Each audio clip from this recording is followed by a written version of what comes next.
ఇంకెన్నాళ్ళు రెంటింట్లో ఉంటాం? సొంత ఇంటి కలను నెరవేర్చుకుందాం. Suman TV biggest property expo October 18th, 19th HSCC Novotel Hyderabad. ఇప్పుడే ఫ్రీ ఎంట్రీ కోసం కాల్ చేయండి. మధ్యలో ఎందుకు న్యూస్ వచ్చింది జూబ్లీ హిల్స్ బరిలోకి నాగార్జున గాని చిరంజీవి గారు గాని పోటీ చేసే అవకాశం ఉంది? స్పెక్యులేషన్స్ సార్ అవి. రేవంత్ రెడ్డి గారు కూడా కాంట్రాక్ట్ అయ్యారు. స్పెక్యులేషన్స్. రేవంత్ రెడ్డి గారు ఫస్ట్ డేనే చెప్పిండు, ఎవరైతే సర్వేలలో పేర్లు వస్తాయో వాళ్ళకే టికెట్. ఎవరి పేరు వచ్చింది ఇప్పుడు? ఆ సర్వేలు జరుగుతున్నాయి సార్. ఇంకా అజరుద్దీన్ పక్కన పెట్టేస్తున్నారు. ఇప్పుడు అజరుద్దీన్ ఎమ్మెల్సీ అయ్యండి కాబట్టి ఎవరు ఇప్పుడు నాయకులు ఎవరెవరైతే సిటీకి దాని టికెట్ కోసం ఆశిస్తున్నారో అందరి మీద సర్వేలు నవీన్ యాదవ్ అవకాశం ఉందండి. అందరి కోసం అందరి మీద ఉన్నది ఇప్పుడు. అంటే సర్వేలు జరుగుతున్నాయి కాబట్టి అంజన్ కుమార్ గారు రేస్ లో ఉన్నారు, నవీన్ కుమార్ యాదవ్ ఉన్నాడు, సిఎన్ రెడ్డి ఉన్నాడు, నవీన్ యాదవ్ ఉన్నాడు, బాబా ఫసీయుద్దీన్ ఉన్నాడు, బొంతు రామ్మోహన్ ఉన్నారు.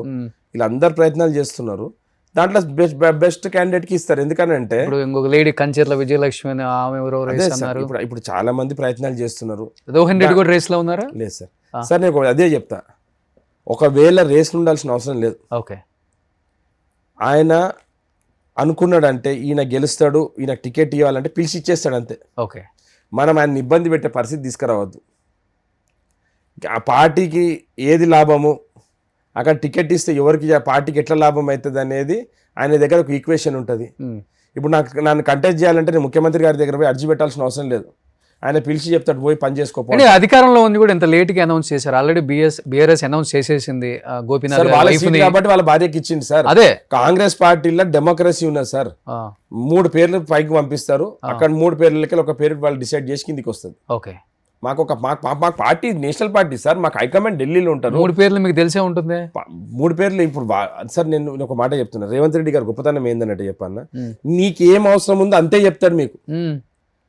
మనకు అవసరం లేదు ఆయన మనం అడగొద్దు అని చెప్పాడు. తెలుసుకోవాలని ప్రయత్నిస్తుంటాం కదా, ఏం అవసరం లేదు, పక్కనే ఉన్నాం కాబట్టి. నాకు అవసరం కూడా ఉంటుంది. ఎందుకంటే నేను ఒక మాట చెప్తాను, ముఖ్యమంత్రి గారు ఇప్పుడు అన్న ఏదైనా ఉన్నది అనుకోండి, నేను ఎవరైనా మాట్లాడుతుంటే నేను వెళ్ళిపోతాను రూమ్లోకి. నాకు అవసరం ఏముంది సార్ వాళ్ళిద్దరి మధ్య జరిగిన సంభాషణ వినడం?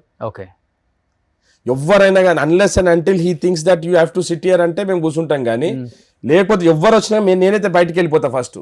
అంటే నా స్వభావం అది. Every one should have their own privacy. ఒకసారి ఒక నాయకుని కలుస్తానికి వచ్చినప్పుడు వాళ్ళకి ఏదో బాధలు సాధకాలు చెప్పుకుంటానికి వస్తారు. లేకపోతే అక్కడ ఏదైనా ఇంపార్టెంట్ డిసిషన్ ఉన్నది అనుకోండి, అక్కడ నాకు తెలిసినా కానీ నేను బయట చెప్పాను. ఓకే, అంత నమ్మకం. అవును సార్, మరి నమ్మకం ఉంటేనే కదా మన మీద వాళ్ళకు అది ఉంటుంది. మనం కూడా ఎక్కడ పడితే అక్కడ మనం అక్కడ ఇన్ని బయట మాట్లాడితే ఇక నాకు వాల్యూ ఏముంటుంది సార్? సుమన్ టీవీలో మీ పర్సనల్ అండ్ బిజినెస్ ప్రమోషన్స్ కోసం కింది నెంబర్కి కాంటాక్ట్ చేయండి.